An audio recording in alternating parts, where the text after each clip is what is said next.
Conceive, believe, achieve. Shut the f*** up. This is Believe You Me on the Gas Digital Network. Darren Till, Tyron Woodley.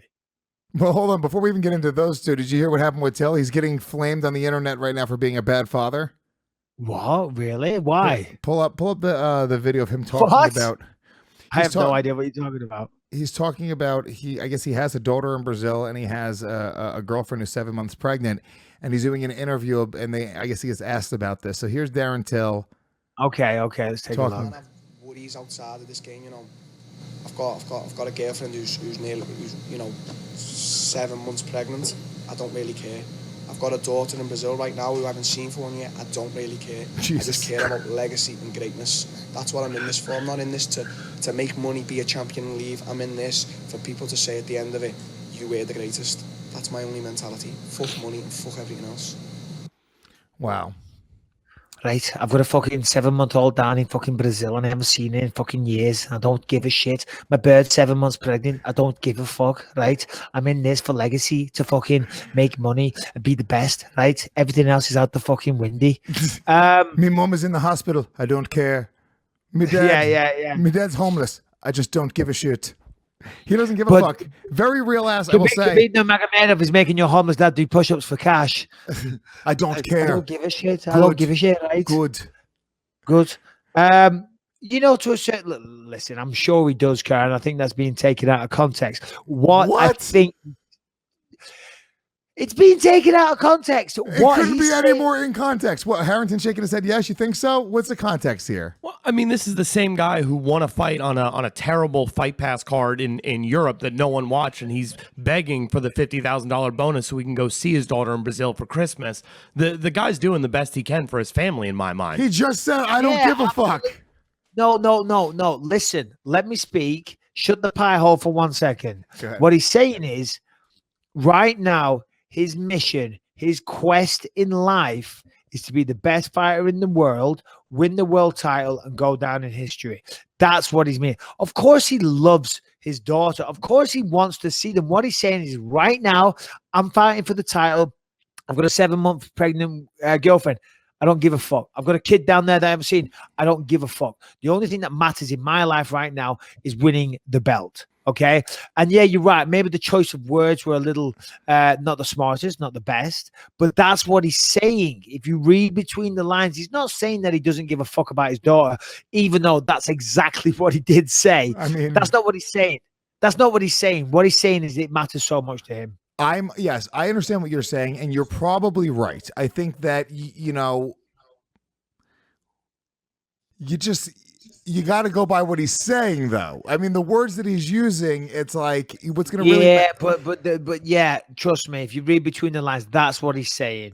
That is so what there's more. He's there saying. Is more. There's more to the quote. So let me read more. Let's see. All right. He goes, I'll get back to her again. It might sound boring, but it's another obstacle. It's not easy being away from my daughter because I love her and she's my little bit of daylight. This is all for her and me and her mother because I want us all to have a good life. When I see myself getting paid good money by the UFC and I know my daughter is watching me on TV, it's all worth it in the end. To be away from her for that much time, it's a big sacrifice, but it's worth it. So you're right. You're 100% case right. rested. But actually, it's a good point. My case. Slam dunk. Bisping correct. Bisping out. 6 week incorrect prediction earlier out the window. Erased. This supersedes. This trumps. I am right. Lewis is wrong. We agree. Bounce it off the ground. Hits the backboard. Nothing but net. Back of the net. Boom. As we say in England. So, all right. So, yes, you're right about that. I will say, though, I mean, what he did, the words that he used, they did sound very harsh. And I guess when you pull that clip, it does, it's a little it makes bit him look bad. Yeah, no, it does. Maybe not the best choice of words, but I get the point that he's making. I do. You have got to be single-minded to be successful in this game. You have got to be selfish. You've got to make this the number one priority. You really do. That's why the life of a fighter is a hard one. That's why the life of a fighter can be a very lonely place at times, because you can't get ready for a fight of that magnitude and still be wearing all these different hats. You can't still be taking your kids to soccer practice at the weekend. You can't be going to school meetings. You can't be, doing whatever it is you do. It's the fight. Simple as that. You go off to training camp. You don't see your family. Don't see your friends. You don't hang out with your buddies. You don't do any of this stuff. You don't do work around the house. You're not painting the spare room. You're not hanging fucking wallpaper. You're not doing any of that shit. It's the fight. It's single-minded, as simple as that. And that's the point that he's making, and I do understand that. And of course, I think to be successful in general, I think on a really high level, even if you want to be a CEO of a company, or if you want to own a business, or if you want to be an actor or a stand-up comedian or whatever, you have to to make that disconnection, in order to be successful. And it's not a disconnection, because I kind of use one for the other. I had my son, and my goals became very clear. It's kind of interesting, because I always said, by the time my son was 5, that was the age, I said, I want to be successful enough to where I'm on television, I'm on radio. My son just sees me as being successful. He doesn't see me worrying about money. He sees his dad as being somebody who's a leader and has things going on. And it's very funny, because it's very telling, because he's 5, and this is exactly what's going on. And it's where I put my goal, and I kind of put my energy there. And when you kind of consider that, I kind of go like, well, I should have just made my goal bigger. I should have just thought a little bit bigger. And I it's a lesson to be learned every single day, because we're kind of designed to hit these goals, especially if it's sort of within the realm of reality. Yeah. But you've got to make your goals realistic. And you can move your goals. If you said you want your son to see you as successful on TV and radio and being a stand-up comic and have money and pay the bills and be able to afford the finer things in life, that should be your immediate goal. And then when you get to that, it should be, okay, now what's my goal? What's my next goal in life? What's the next target I want to hit? What's the next rung of success that I can climb to on that ladder of success? You know what I'm saying? So starting off and saying, I want to be here one day. Okay, that's all well and good, but you got to put the pieces of the puzzle together. Of course. You got to take those necessary steps. Just like if you want to be a fighter, the first thing is joining a gym. I had some kid on Instagram this week sent me a private message saying he's 16 and he's worried that 18 he was.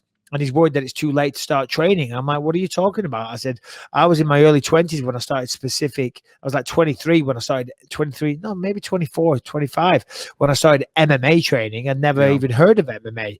Obviously, I'd done martial arts and kickboxing. But I said, no, 18, you still got plenty of time. And then he's like, I'm a little scared, though. And I'm like, well, if you're scared, maybe it's not for you, But the first step for that kid is to go find a fucking gym. And try and, what is he afraid of? Because that's the thing, like, it's very, now that I think him, and I think most people, they're afraid of failure. They're afraid of putting themselves out there and not being able to succeed it. It's very easy to sit on the sidelines, sit on your couch and criticize. If you get up and you put yourself out there and you make those goals and you tell the world, listen, I'm going to be X, Y, Z, and you don't achieve that, you can look like a fool. Well, especially when you want to do something great, like becoming a fighter. No, for sure. Like something that's outlandish. Something that's perceived as so grandiose that your friends and immediate people in your circle think you're a little bit affected and think you've got ideas above your station for thinking so big. I remember, I come from a small town, Clitheroe, beautiful place. But it's a very simple life there. People work in factories and stuff like that. There's not a lot to do. It's a great place, don't get me wrong, with lovely, warm people. And when I said I was going to be a professional fighter, I know for a fact people were laughing at me behind my back, because some of my good friends told me, oh, this guy said that, and they're saying that, and they're laughing at you. And we were already in debt, and I was going to move away down to Nottingham. I was going to quit the job that I had. I was an upholsterer. We were struggling to make ends meet. Rebecca's mum and dad were constantly lending us money, giving us money for food. I was always borrowing money off my mum. £5 just to put gas in the car, put petrol in the car. And then I was saying I was going to quit work to become a fucking professional fighter in something called MMA that no one's even heard of. Everyone thought I was an asshole. Everyone thought I was a prick. Everyone thought I was fucking selfish and doing the wrong thing and chasing this pipe dream that ultimately was a disservice to my family. But they were fucking wrong. And here's the thing, right? Maybe they were right? But they weren't. But maybe they could have been right.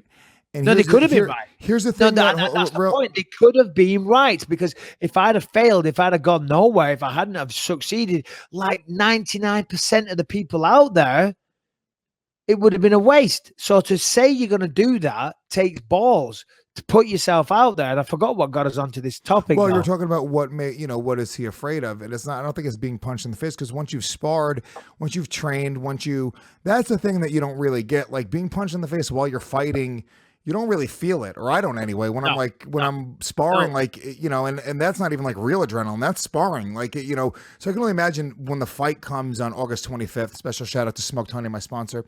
Yep. But I'm assuming adrenaline's going to kick in, and that's not what I'm going to feel at all. But I think when you give yourself to something like this, and I can relate it to comedy, it's like, you have to give yourself minimum 5 years, 6, 7, 8 years even, before you're going to have any idea whether or not you're going to make it in this industry. And I'm assuming it's probably similar in mixed martial arts. If you're an athlete that gets into it, you're going to have to give yourself those years of training, becoming an amateur, getting those fights, winning. By the time you realize that you can or cannot make it, you've invested everything, your friends, your lives, everybody you know, your entire circle. You've moved halfway across the country, the world, whatever it is. You're training every single day. And it's a tough pill to swallow to go, holy shit, dude, I just spent 7 years of my life doing this. Everything I know is this, and I'm not as good as I want to be. And that's, I think, where the real balls come in. It's not about fighting or getting on stage. It's about giving and taking that chance. And when you have a family and you have everyone telling you you can't fucking do it, it's a risk. And I understand why your friends and family would tell you that. I do. No, absolutely. And the thing is, as you said, it takes so long to get there. Like, for example, as an MMA fighter, the time it took me to really, the amount of time and training and studying I did in martial arts to get to where I am today, I could have done anything. I could have gone to university and trained to be a fucking brain surgeon. Well, you know could have been a football player. I couldn't have been a football player. I had 2 left feet. Yeah. But you see the point I'm making? You could do anything. Yeah. You pick this thing, and there's always that work, regardless of what it is. You always start at the bottom. Always start at the bottom. You don't go into any industry as a market leader. You start off as nobody, and you got to slowly work yourself up. And if you're good enough, you will get there.